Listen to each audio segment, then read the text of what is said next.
नमस्कार, मैं हूं आपके साथ अर्जुन खजूरिया और आपका स्वागत है एसडीवी न्यूज पर। इस वक्त की बड़ी खबर आपको बता दें, कतर ने 8 पूर्व भारतीय नौसैनिकों को रिहा कर दिया है, जिसमें से 7 भारत लौट चुके हैं। जी हां, इस वक्त की सबसे बड़ी खुशखबरी। दरअसल कतर ने 8 पूर्व भारतीय नौसैनिक जो है उनको रिहा कर दिया। इनमें से 7 जो है वो सोमवार सुबह भारत लौट आए हैं। ये कतर में जासूसी के आरोप में उम्र कैद की सजा काट रहे थे और पहले इनको फांसी की सजा सुनाई गई थी। और ये बहुत बड़ी राहत की खबर। दरअसल विदेश मंत्रालय ने सोमवार यानी कि 12 फरवरी को कहा कि भारत सरकार कतर में गिरफ्तार किए गए देहरा ग्लोबल कंपनी के लिए काम करने वाले 8 भारतीयों की रिहाई का स्वागत करती है। हम इनकी घर वापसी के लिए कतर के फैसले की सराहना करते हैं।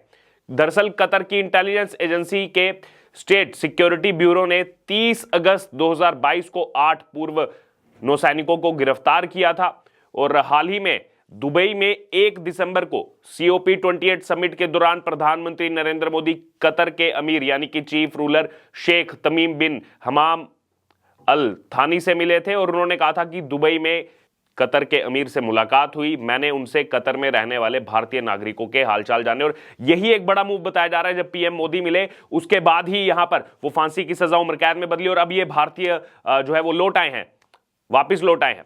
और इन पूर्व नौसैनिकों ने मीडिया से भी बातचीत की है। एक पूर्व नौसैनिक ने कहा कि पीएम मोदी के हस्तक्षेप के बिना हमारे लिए भारत लौटना संभव नहीं होता। भारत सरकार के लगातार प्रयासों के बाद ही हम वापस आ चुके हैं। वहीं एक अन्य पूर्व नौसैनिक ने कहा कि हम 18 महीने बाद भारत आ सके हैं। हम पीएम मोदी और भारत सरकार को उनके प्रयासों के लिए धन्यवाद देते हैं। घर लौटकर अच्छा लग रहा है। तो सब जानते हैं ये जो बड़ा फैसला है, इसमें पीएम मोदी का जो है एक स्ट्रांग ओपिनियन था। दरअसल दिल्ली एयरपोर्ट पर पूर्व सैनिकों ने भारत माता की जय के नारे भी लगाए। 45 दिन पहले इनकी मौत की जो सजा है उसको उम्र कैद में बदल दिया था पीएम मोदी जब कतर के चीफ से मिले थे। और ये सभी अफसर जो है वो कतर की नौसेना को ट्रेनिंग देने वाली एक निजी company Dehra global technologies and consultancy में काम करते थे। दरअसल देहरा ग्लोबल डिफेंस सर्विसेज जो है वो प्रोवाइड करती है और ओमान एयरफोर्स के रिटायर्ड स्क्वाड्रन लीडर खमीस अल अजमी इसके प्रमुख हैं। उन्होंने भी 8 भारतीय नागरिकों के साथ जो है उनको भी गिरफ्तार किया गया था, लेकिन नवंबर में उन्हें छोड़ दिया गया। गिरफ्तारी से करीब 14 महीने बाद 26 अक्टूबर 2023 को इन सभी पूर्व नेवी अफसरों को मौत की सजा सुनाई गई थी और पूरे देश में हल्ला हुआ था उस समय कि कैसे इनको मौत की सजा सुनाई गई। और 28 दिसंबर 2023 को इनकी मौत की सजा कैद में बदल गई और 1 दिसंबर को पीएम मोदी मिले थे। टाइमलाइन देखिए, भारतीय दूतावास को सितंबर 2022 के मध्य में पहली बार पता लगा इन नौसैनिकों की गिरफ्तारी के बारे में। इनको बताया गया इनकी पहचान captain Navjot Singh Gill, captain Saurabh Vashisht, commander Purnendu Tiwari, captain Virendra Kumar Verma, commander Sugunakar Pakala, commander Sanjeev Gupta, commander Amit Nagpal और नाविक रागेश के रूप में हुई थी। 30 सितंबर 2023 को इन्हें अपने परिवार के सदस्यों के साथ थोड़ी देर के लिए टेलीफोन पर बात करने की मंजूरी दी गई थी और पहली बार काउंसलर एक्सेस 3 अक्टूबर 2023 को गिरफ्तारी के 1 महीने बाद जो है वो मिला था। इस दौरान भारतीय दूतावास के एक अधिकारी को इनसे मिलने दिया गया था। वहीं 3 दिसंबर 2023 को कतर में मौजूद भारत के एम्बेसडर निपुल ने 8 पूर्व नौसैनिकों से मुलाकात की थी। कब की? 3 दिसंबर को। और 1 दिसंबर को पीएम मोदी मिलते हैं और मिलकर के बातचीत करते हैं, भारतीयों के बारे में जानते हैं। वहीं आपको बता दें, फाइनेंशियल टाइम्स के अनुसार 8 भारतीयों पर इजराइल के लिए जासूसी करने का आरोप था। वहीं अल जजीरा की एक रिपोर्ट के अनुसार इन लोगों पर कतर के सबमरीन प्रोजेक्ट से जुड़ी इंफॉर्मेशन इजराइल को देने का आरोप लगाया गया था। बहरहाल, हालांकि कतर ने कभी भी जो है आरोपों को सार्वजनिक नहीं किया। ये खाली हमने फाइनेंशियल टाइम्स की रिपोर्ट आपको बताई। वहीं 30 अक्टूबर 2023 को इन नौसैनिकों के परिवारों ने विदेश मंत्री एस जयशंकर से मुलाकात की थी और तब भारत ने कतर को मनाने के लिए तुर्की की मदद लेने की कोशिश की थी और तुर्की के कतर के शाही परिवार के साथ अच्छे संबंध है, इसलिए भारत सरकार ने उसे मध्यस्थता के लिए अप्रोच किया था। वहीं भारत सरकार ने अमेरिका से भी उस समय बात की थी, क्योंकि रणनीतिक तौर पर अमेरिका की कतर पर ज्यादा मजबूत पकड़ है। अब आइए जानते हैं नेवी के उन 8 पूर्व अफसरों के बारे में जिन्हें कतर ने रिहा कर दिया, कुछ देर पहले फांसी की सजा सुनाई थी। कैप्टन नवजोत सिंह गिल। कैप्टन नवजोत सिंह गिल जो हैं उनके बारे में ये कहा जाता है चंडीगढ़ के रहने वाले हैं। उनके पिता भी आर्मी के रिटायर्ड अफसर हैं। उन्हें बेस्ट कैडेट रहने पर राष्ट्रपति अवार्ड भी दिया जा चुका है।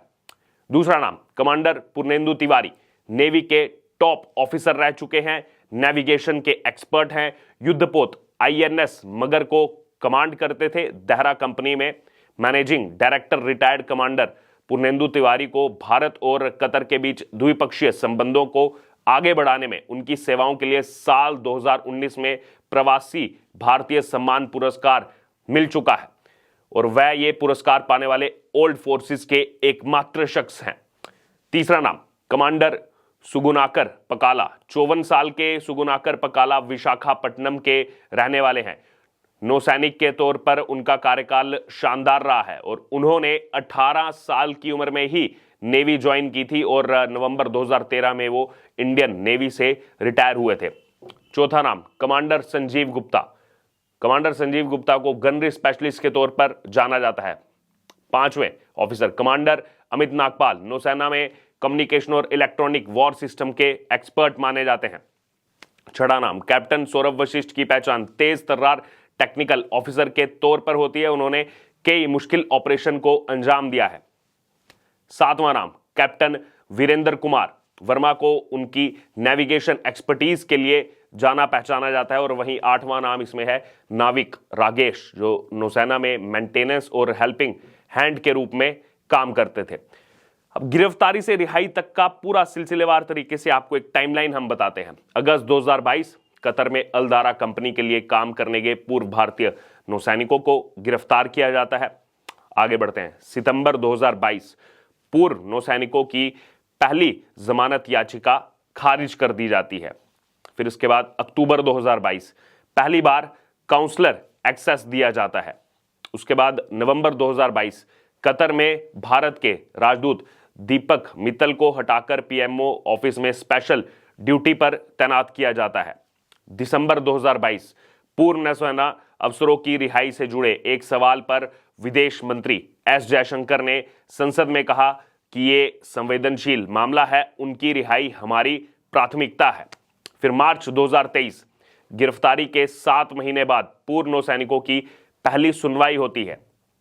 जून 2023 पूर्व नौसैनिकों की दूसरी सुनवाई होती है। अगस्त 2023 पूर्व सैनिकों का कतर की जेल में 1 साल का कार्यकाल पूरा होता है, 1 साल का समय पूरा होता है दरअसल। अक्टूबर 2023 कतर में भारत के राजदूत विपुल ने जेल में कैद पूर्व नौसैनिकों से मुलाकात की। अक्टूबर 2023 मौत की सजा सुनाए जाने के बाद भारत सरकार ने हैरानी जताई और कहा कि उनको छुड़ाने के लिए कानूनी रास्ते खोज रहे हैं। और इस बीच विदेश मंत्रालय ने उस समय कहा था कि हम फैसलों की डिटेलिंग के इंतजार में हैं।